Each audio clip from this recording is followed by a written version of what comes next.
Hello, listeners. This is Kat, and welcome back to Put Your Hands Up Podfics. This will be the reading of the one-shot entitled A Phone Call Away. Here's the summary.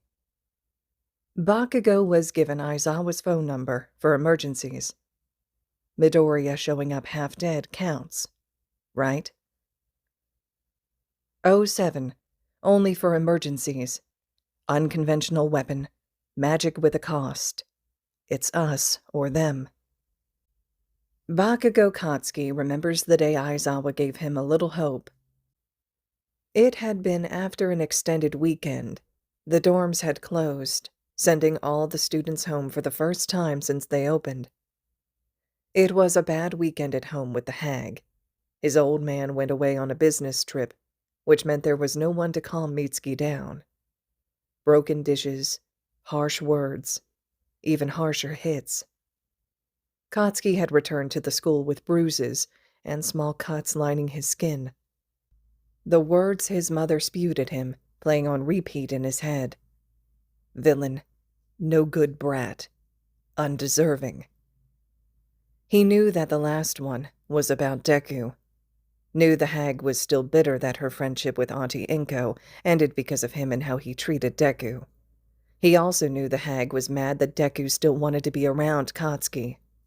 She was jealous that her son was able to hold on to a Midoriya, while she couldn't. It fueled a lot of their arguments. "Are you safe?" Aizawa had stopped him after class. He had waited until the final student had left and shut the door before asking his question. "It's just the hag. I'm not weak." Katsuki stuffed his hands in his pockets, voice as gruff as usual. "I didn't say you were. I simply wanted to give you this." Katsuki took the outstretched piece of paper from the man, gaze catching on the phone number for a moment. "What is this?" the teen asked. "My phone number. I remember that house visit. If you want help or support, the option is there. Whenever you're ready." Katsuki looked up to meet their teacher's gaze. "I don't need it." He was growing annoyed at the implication that he didn't have it under control. "That's okay, too. Just save the number." "Fine," he huffed, shoving his hand and the note in his pocket. He took a few steps, hand resting on the door when Aizawa spoke again. "And Bakugo." He paused, looking over his shoulder towards his sensei. "Burn the note. I don't want Kaminari sending me puns." Katsuki couldn't help but chuckle.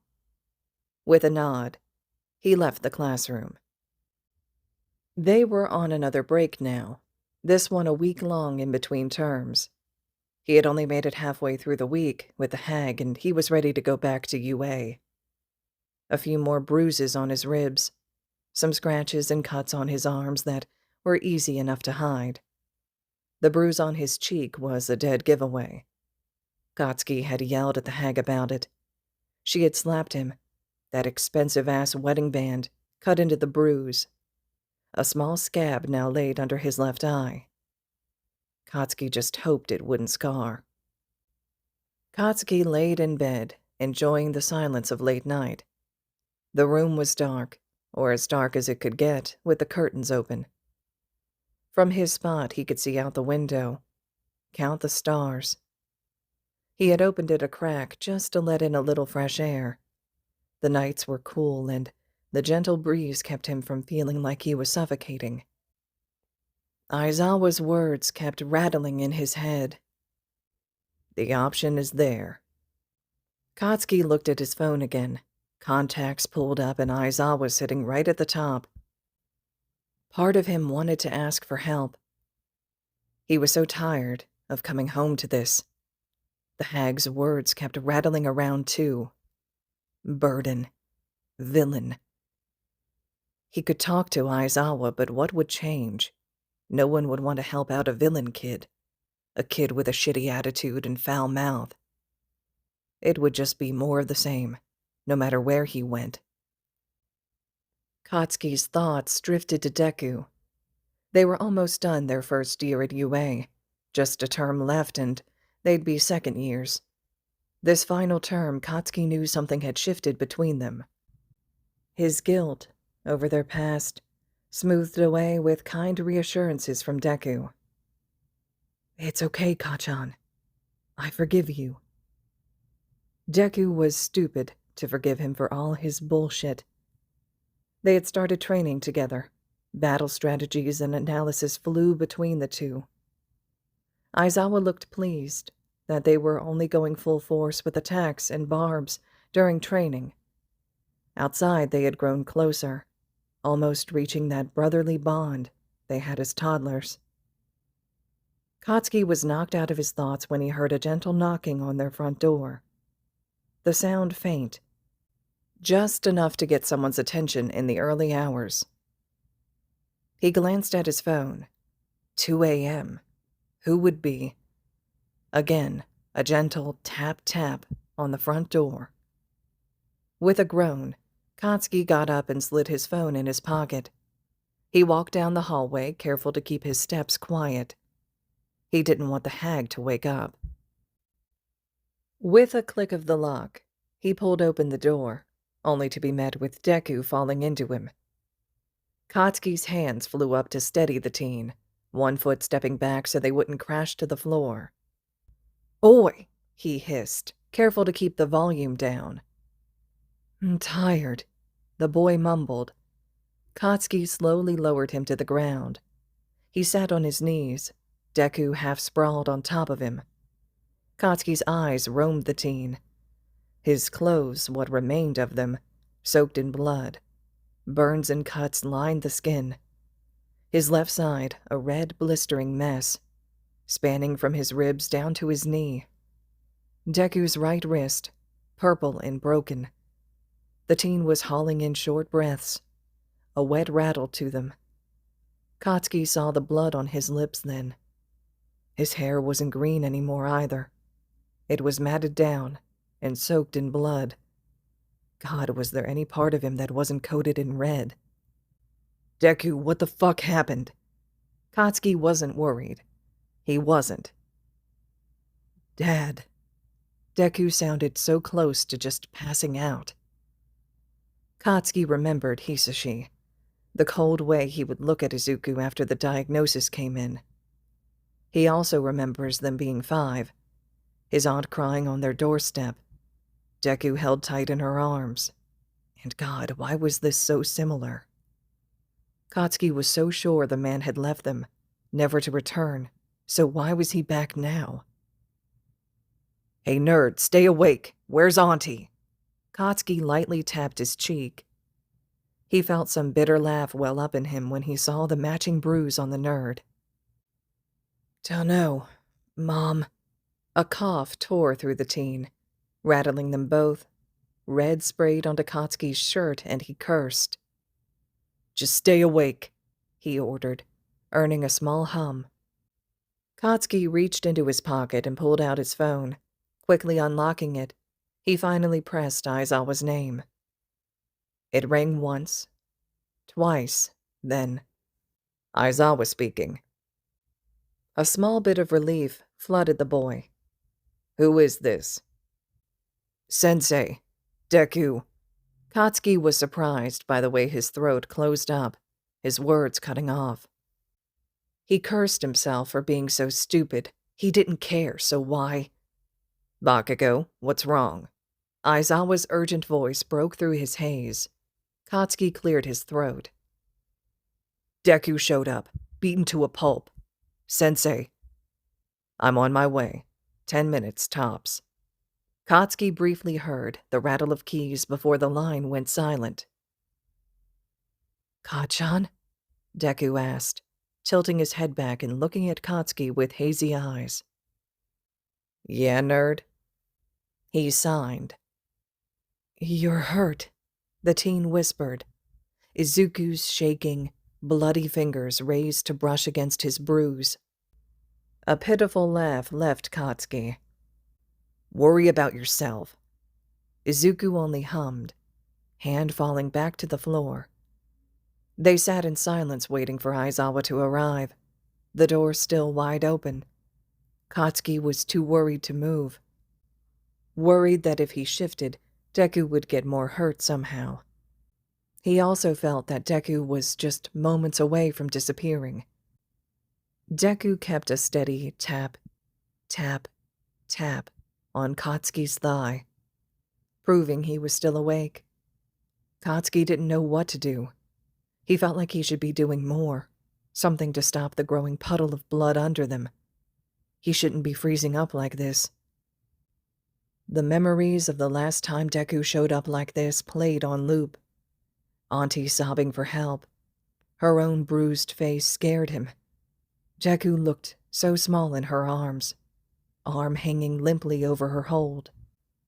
Blood dripped down his fingers to the floor. Katsuki didn't have a good view of his face, but the boy's closed eyes scared him too. His dad had taken over then, ushering Katsuki to his room before grabbing the keys and leaving with Auntie and Deku. It was days' worth of hospital visits, of checking up on Auntie. She sobbed into his mother's shoulders a lot, just begging for Izuku to wake up. It was near the end of the third day when Izuku finally did. The boy didn't speak at all for a month while he healed. Everything had changed between them after that. Katsuki felt that old, burning feeling climb up his throat, squeezing so painfully, his eyes stung with unshed tears. He was starting to feel fear building up. He didn't want to see Deku in a bed like that again. Didn't want days of hoping he would wake up.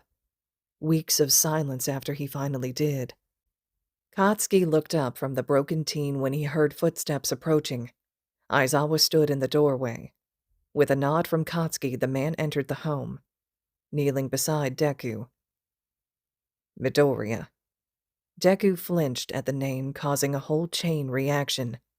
The full body jolt made the teen gasp in pain, sucking in air too fast. His broken lungs then sounded like they wanted to escape his body. Hacking coughs and more blood sprayed Katsuki's shirt. A pained whimper escaped the teen when he finally caught his breath, movements halting. Izuku, let's get you to a hospital. You can't, Katsuki hissed. Now is not the time. Aizawa's voice was stern. No, his mom works there. If you take him, she'll know. His dad will know. You can't. Katsuki's words were rushed and messy. Not a single coherent thought, aside from keeping the nerd away from his parents. All right, UA then. Aizawa's gaze moved from Deku to his face. Are you injured? The man's gaze lingered on the bruise. No. His voice was bitter. Katsuki could see that Aizawa didn't believe him. I'll carry him. Let's go. Slowly, Aizawa helped Deku into Katsuki's arms. His own ribs ached now that they supported so much weight. Maybe he was more injured than he thought. Didn't matter. Deku was the priority. Kachan? The nerd's weak voice was partially muffled by his shirt. You'll be all right, he murmured into the teen's green hair. Katsuki settled into the back seat of Aizawa's car, Deku held in his lap. He was surprised to see present Mike at the wheel. He looked over to them both from the rearview mirror. Hey, little listeners. The man was strangely quiet. His usually loud behavior dulled for them. Katsuki just nodded as Aizawa closed his door. UA, Zashi.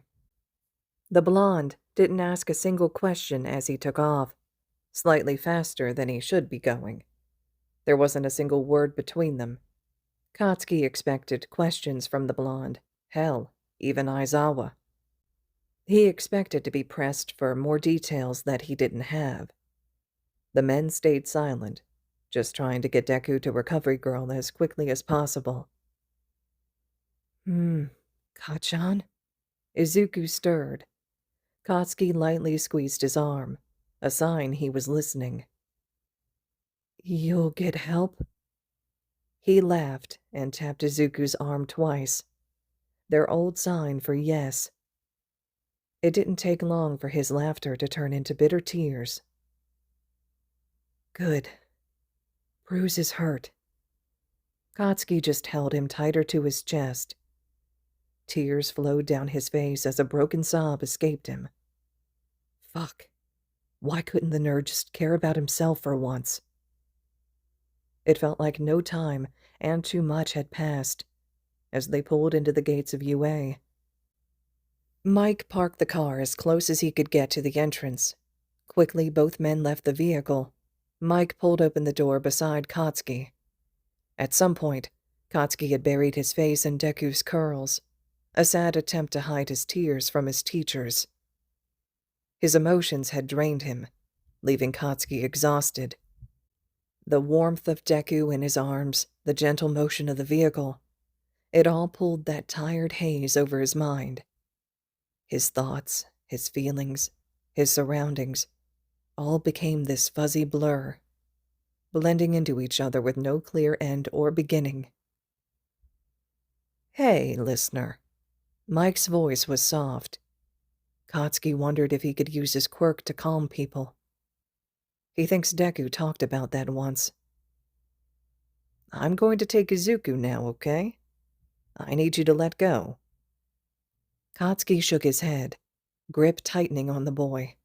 No, Deku had to stay with him. Deku was hurt and... Katsuki. He looked at Aizawa. You did good until now, kid. Let us take over. The men shuffled, Aizawa taking Mike's place, kneeling in the open door, hand reaching out and gently ruffling Katsuki's hair. Let us help. You'll get help?